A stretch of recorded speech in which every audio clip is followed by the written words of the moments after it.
Finally tonight, NASCAR is changing things up. The championship race is being moved for the first time since 2002 all the way to Phoenix Raceway. Cronkite News reporter Rachel Phillips looks at the evolution of Arizona native Alex Bowman ahead of the second race of the round of 12. Alex Bowman comes to the stripe to win. Alex Bowman has a 1 in 12 chance of crossing the finish line as the champion on his home state track, something that has been more than 20 years in the making. At just 5 years old, Bowman got his first taste of cars and never looked back. Despite being behind the wheel at such a young age, Bowman admits driving on the big stage now is more nerve-wracking. I was just all excited and ready to go all the time, whereas now it's it's a big deal, and you're on TV, you make a mistake, there's a lot of people watching. The driver of the number 88 car always had a knack for cars.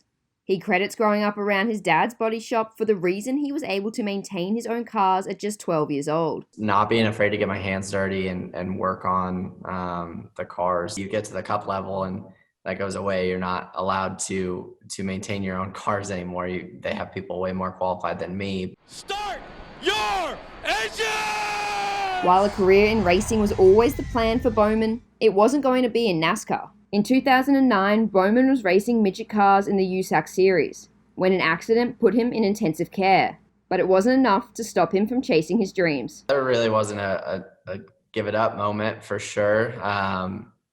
Probably a little bit of a reevaluation of career path maybe, and just wanting to get into stock cars instead of open wheel stuff. Now, Bowman is racing NASCAR, and for the third year in a row, he's in the playoffs. Had a pretty quick progression.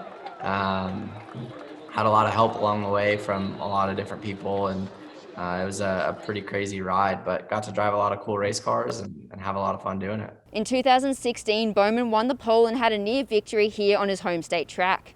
This year, he'll have to accumulate enough points in the coming playoff races to clinch a spot in the finals and have a chance at winning the championship. To go there and win a championship would mean the world to me, and hopefully we can make that happen, but it's just really cool that the championship race is there, and I think we're going to put on a great show for the fans. If Alex can capture that trophy in November, I think it's only going to continue to drive more fans, more interest here in the state. As the pressure mounts, the 27-year-old turns to his companions off the track, his two furry friends, Roscoe and Finn. Despite claiming he's a dog whisperer, Bowman still rates his skills on the track higher. Apparently I'm not the best dog whisperer. I'm 50-50. I've got one that's an angel and one that's terrible, but that's better than two that are terrible. Luckily for Bowman, there's nothing terrible about his race car driving. For Cronkite News, I'm Rachel Phillips. The Tucson local placed 5th in the first race of the round of 12. With only 2 more races left in the second round, he will have to hold on to 8th spot to make it through to the third round of the NASCAR playoffs.